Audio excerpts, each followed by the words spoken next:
Although breast cancer awareness often centres around women, men do have the issue too, with around 400 diagnosed each year. To tell us more, I'm joined now by breast cancer survivor and founder of MOOBS, James Richards. Good afternoon. Good afternoon, Jason. So, first of all, tell us a bit of your story, which has led to your campaigning. Yeah, of course. So, back in January of this year, I was in a work meeting. I folded my arms and I felt a sort of small kind of lump in my breast. Didn't really think much of it at the time. It was just because I had a colleague mention that I should probably go and get it checked out because he had a scare a few years beforehand, which turned out to be benign. But before that point, I had no idea that men could get breast cancer. And even though I'd been sort of told to go to the doctors, it still took me about 4 or 5 weeks to go. I sort of kind of like put it to the back of my mind. I think in my head, I sort of thought, it was January. I've been sort of hitting the gym and doing exercise, trying to get off that holiday weight, and maybe I overexerted something. Um, finally got sort of finally got round to booking an appointment. So I went to my doctors, and they were sort of very much like, look, this is absolutely nothing to worry about. Got referred to a breast clinic, and again it was sort of the same case again, nothing to worry about. And then obviously things change quite quickly and you sort of jump onto that conveyor belt. And I think it was one of those things that I kind of noticed that the few people I sort of spoke to, they had no idea they could get breast cancer. And when I got my diagnosis, I was told that to prepare for a terminal stage 4 diagnosis. And anecdotally, men don't go to the doctors compared to their female counterparts.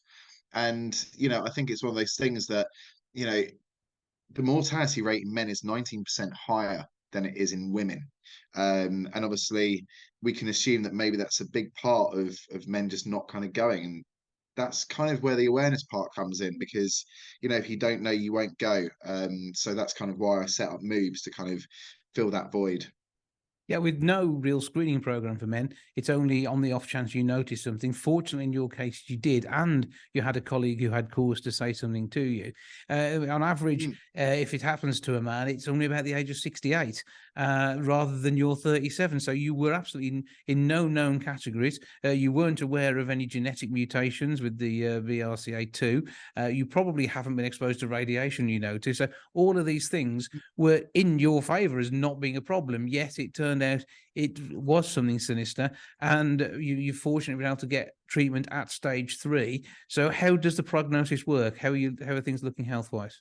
So I had chemotherapy, so I was supposed to have 8 rounds, but that was extended because it came back as a genetic mutation, BRCA2, which has a whole range of ramifications in terms of long-term health. So I'm more likely to get sort of pancreatic or prostate cancer in the next 20 years.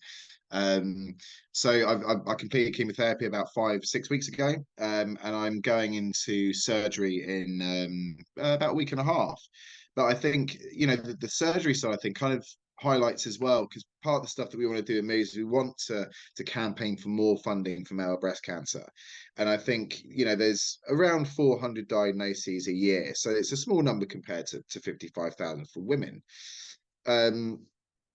However, the in 1 week of my treatment, I went from having a single mastectomy to a double mastectomy, back to a single mastectomy, and now something which is not a mastectomy. It's called a central excision, which is kind of like removing the nipple and a bit more. So it's kind of like a mastectomy light.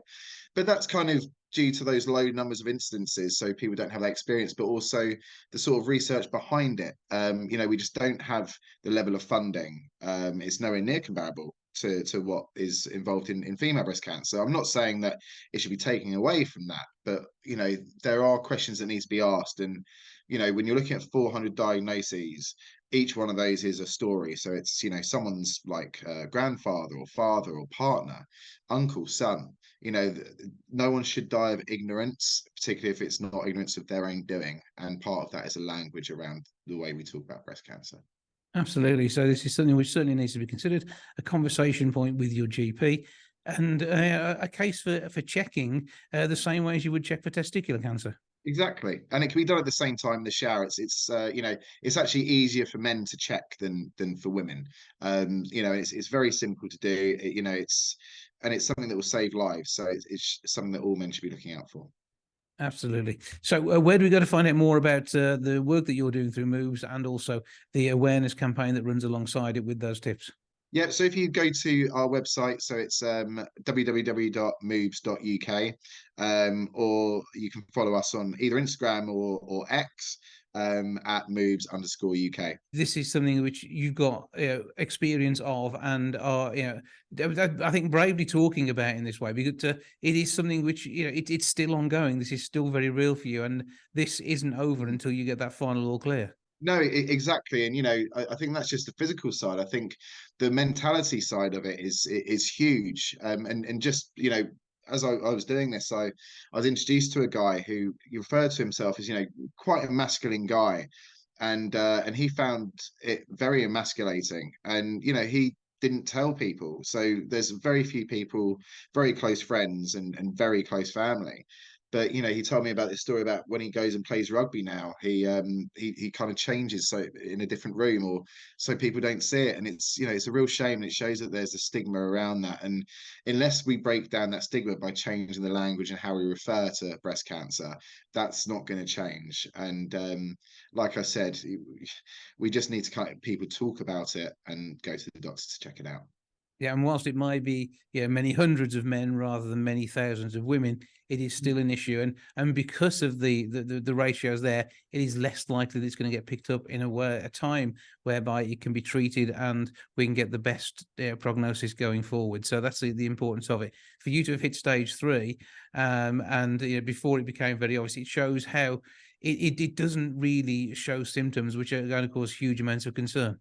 No, exactly. I had no symptoms apart from that lump. And as I said, if it wasn't for a colleague even saying something, I wouldn't have even gotten it checked out, if I'm honest. So important to have this conversation. Give us that web address again. Yep. So it's www.moobs.uk. Founder of MOOBS, James Richards, thank you for joining us, and good luck with the rest of your treatment. Thank you so much, Jason.